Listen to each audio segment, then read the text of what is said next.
Wi-Fi, so please bear with me as I'm trying to get it up and running and record this video, because it's about time that I've recorded this video. Hi, it's Liz. I'm back and I'm recording a video differently, but I do want to get used to recording these types of videos. Today I want to explore how religion can be misused in situations of abuse and domestic violence, and how the Catholic faith, especially the lives of certain saints, can help people experiencing violence cope with these issues.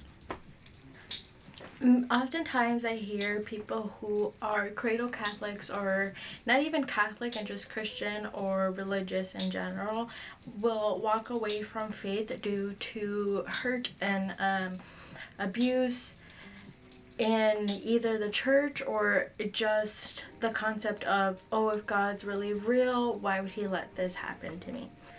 And I myself have fallen victim to that argument. I was hurt multiple times by people who were in the church and out of the church, and I experienced a lot of brokenheartedness and pain being a victim of child sex abuse.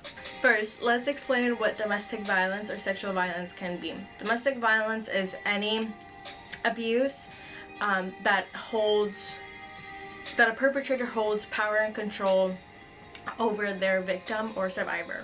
So this can be emotional abuse, whether it is invalidating the person's feelings, name calling, and narcissistic abuse as well. It can be physical abuse, which is kind of self-explanatory, but also not really, because physical violence and domestic abuse can be throwing objects near or around the person, or punching holes in walls near the person. There is religious abuse as well, holding the religion over the head of the victim, like you can't get a divorce because the church says no. There is sexual abuse as well, coercing sexual acts, forcing them. Spiritual abuse happens when someone uses faith, scripture, or church authority to control or harm others. Abusive misuse can be an example of there is abuse misuse, which is where people would make the claim of you must forgive and stay or God will be angry, there's no divorce in the church. But the true teaching that we see in scripture and also the Catechism, that God desires justice, safety, and peace. And this is a really important part, because we often hear the argument of God hates divorce, God hates an disobedient wife or partner or a child, because domestic violence doesn't always have to be a romantic relationship. It can be siblings, roommates, as well as parent and child. And the abuse doesn't always have to be direct either. There's something that we learn in domestic violence training, that flying monkeys or enablers of the abuse, which is sometimes certain church leaders, certain pastors that will say, God hates divorce, you need to be a more obedient wife. But they forget that scripture teaches that if a woman were to submit to a man, there's also an obligation of the man to submit to the church, to God, to Jesus himself. Abuse is never God's will. Christ's love is self-sacrificial and not controlling. We learn that God gives us free will. That's why that there is so much injustice in the world, because we live in a fallen world. We live in the capacity of men being flawed, and they'll commit such sins as abuse. He hates abuse more. He does not want someone to fall short in these kinds of situations. I want to bring up the story of Saint Dymphna. She was born to a pagan king and a Christian mother in early Ireland times, before like everything happened. I can't remember the specific year. I'm just gonna hopefully run it from the top of my head. But unfortunately, her mom fell into an early death, and she was raised by her dad. But her dad went mad after the death of his wife. He went a little bit ill and was trying to force Dymphna's hand in marriage. Since Dymphna was raised by her Christian mother, she knew that such marriage would go against God's will and God's blessing as well. So she ran away, and she experienced a lot of insomnia, depression, and anxiety, as well as her father. And she actually fled Ireland with a priest. And unfortunately, she fell to her father's murder, and she was unfortunately killed. But she experienced such abuse and also mental illnesses, and as a social worker myself, I feel I resonate a lot with her story. Her father's obsession and her flight and death shows a big misconception on what abuse and what God's will actually says about such abuse. But it's important to highlight her courage and purity of heart, that she knew she was raised by a Christian mother, and she knew this act will not be blessed by God. Like many survivors today, Dymphna faced isolation and fear, yet she held on to her faith actually when she fled with a very, what is the word that I'm looking for? She held on to her faith even by fleeing with such a remarkable church leader, a priest in her area.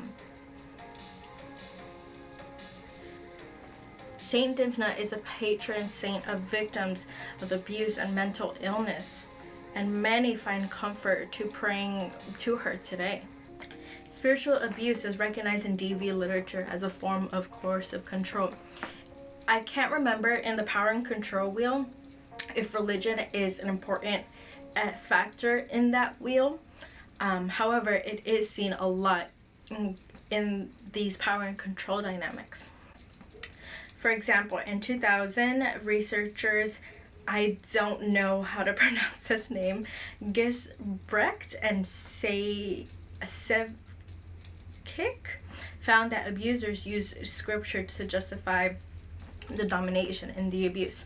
Again, this is the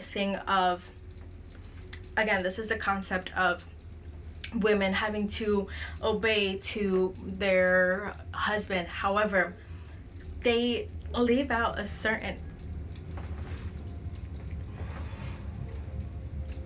abusers often leave out a very important aspect to the scripture, where women are only to submit to also submissive men who submit to church teachings, who submit to God.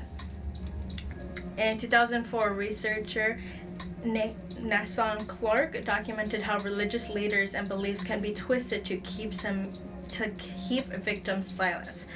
Again, the argument that God hates divorce and submit to your husband. And even the National Domestic Violence Hotline reports survivors commonly experience faith-based manipulation.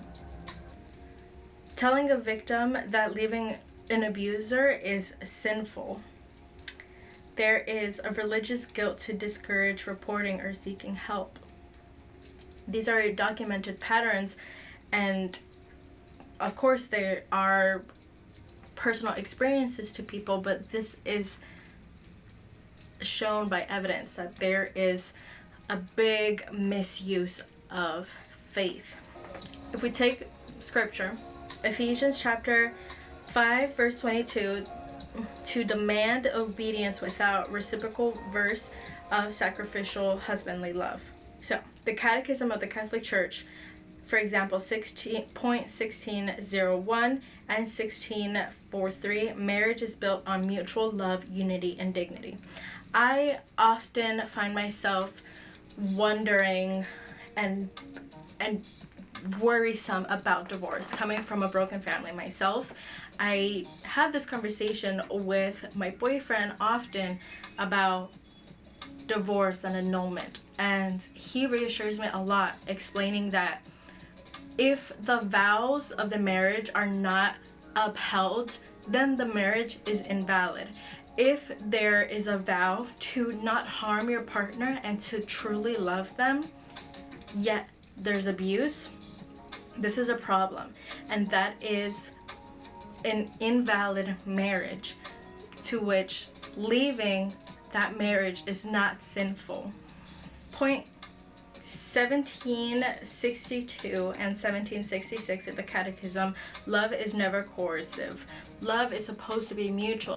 On the topic of Saint Dimna, we also see her mirroring some safety planning aspects, fleeing with someone trusted, fleeing with a good authority, someone who has witnessed her and also believed her when she has asked for help.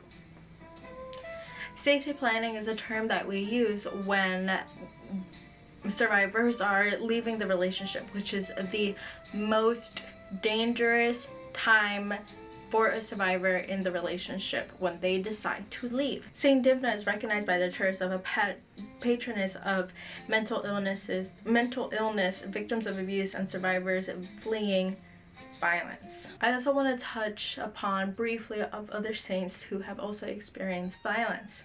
Saint Rita of Cassia, she married a violent, abusive husband, and she used nonviolence and prayer to protect her and her sons from the cycle of violence. This aligns with modern domestic violence patterns. We often see that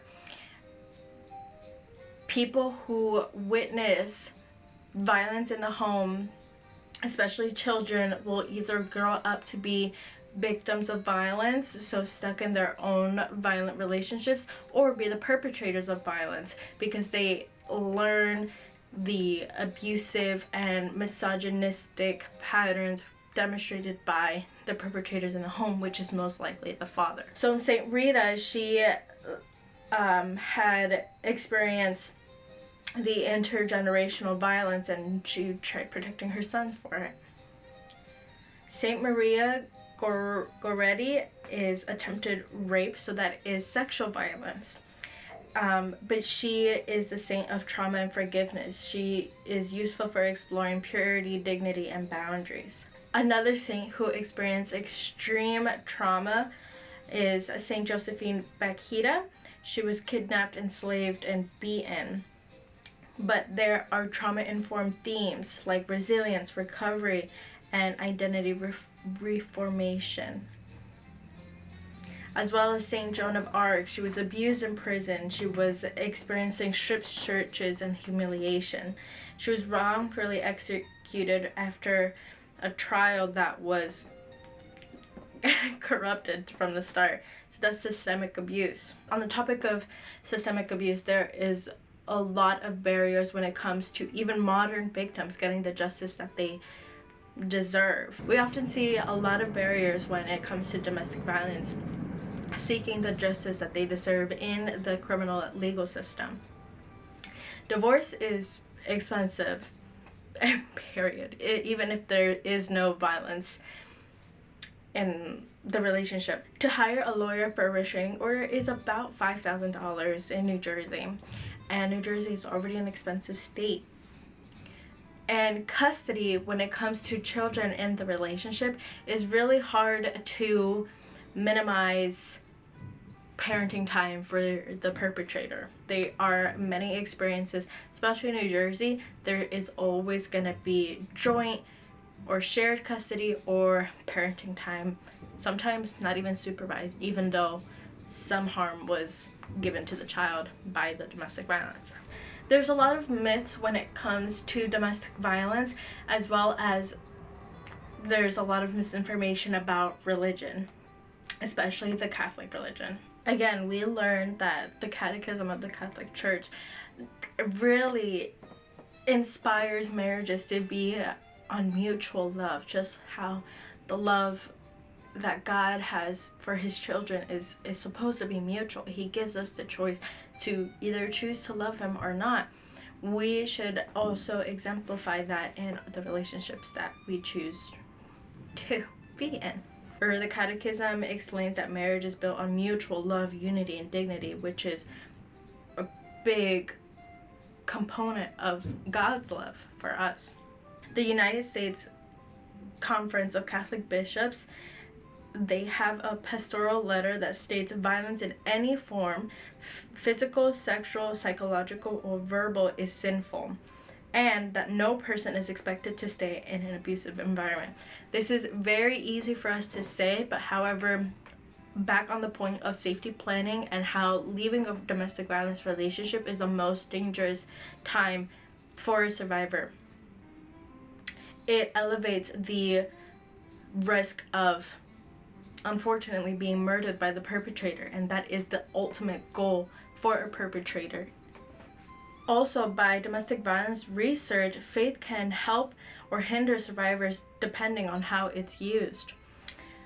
There is research that states religious coping can be positive, whether it's prayer or community support, or negative, where it's self-blame and believing that abuse is deserving.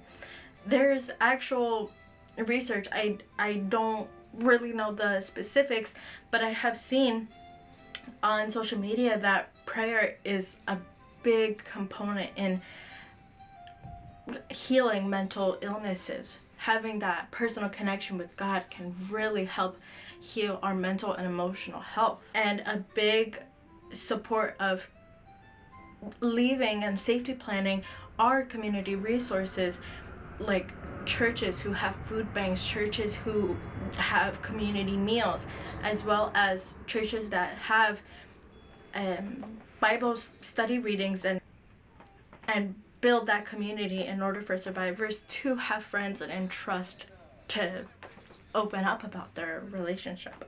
2026, Gillum, Sullivan, and Bybee state faith communities can be protective if supportive, but harmful if they pressure victims to stay. Anderson et al. In 2024 also explains survivors often report both comfort and conflict between their faith and safety decisions. Research shows that faith can be a powerful source of resilience, as we see in stories like Saint Dymphna and Saint Joan of Arc, but it can also be a weapon when it's misused.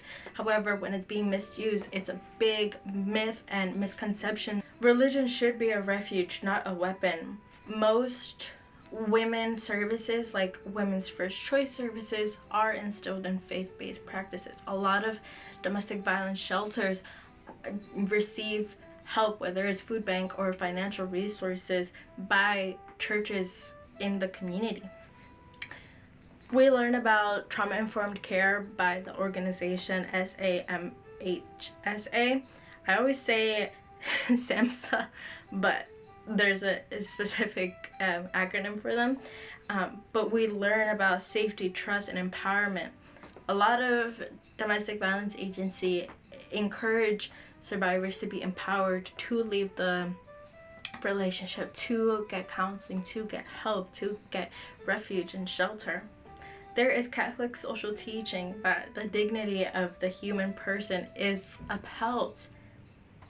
We see this in how God does not force his love on us, does not force us to choose him or love him. That Jesus enforces this idea of what love and choosing to be there for the poor, the sick, and the needy. When he heals the bleeding woman. The story of the woman with the issue of bleeding is shown in the Gospels. This is most detailed in Mark's account, because Jesus not only heals the woman physically, but he publicly restores her dignity. And this is the first time that a rabbi and even God himself calls a woman his daughter, and where there is the separation of the social hierarchies of the genders in that time. He calls her daughter, which is super duper huge. It's protective and tender, and publicly honors her instead of publicly shaming her, like other Pharisees were shaming the woman caught in adultery. She was dragged out in humiliation, inequality, and male power dynamics. That's a big component in power and control culture that influences domestic and sexual violence. In the story of the woman committing adultery, the man is nowhere to be found, which is of course the double standard dynamic that we'll see often enforced in domestic and sexual violence culture. Jesus protects her from the violence, where he writes either the 10 Commandments or the sins, the personal sins of the people publicly shaming her, and saying, let the one who has never sinned be the first one to cast a stone. And we know that as humans, we are all flawed and we all have our own personal sins. He treats the woman with dignity and mercy. Neither do I condemn you, go and sin no more, encouraging her and other people to acknowledge their flaws and faults, but attempt their hardest to turn it around and use it for the better, use their story for testimony, which is why I am very big on advocating for domestic sexual violence and religion. Jesus himself refuses to be manipulated by men and the Pharisees weaponizing the law. That's the misuse of scripture. That's the misuse of the law. Jesus confronts the male-dominated, abusive, or shaming dynamics. He protects the vulnerable women, even those society labels as unclean, sinful, and undeserving. Even Jesus himself, the one begotten from God the Father, never uses scripture to control, harm, or silence the women experiencing such acts.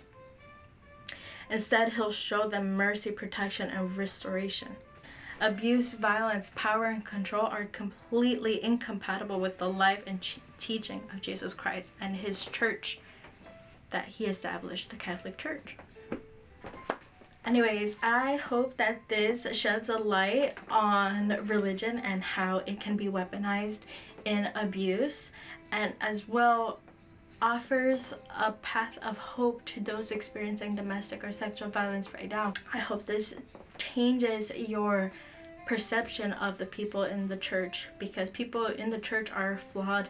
A church will never be an example of all saints, but it is a hospital for sinners. I hope you enjoyed this really sentimental video, and I hope that you'll do your own research. I'll add as much as my sources into the description. I hope you enjoyed. Bye. God bless.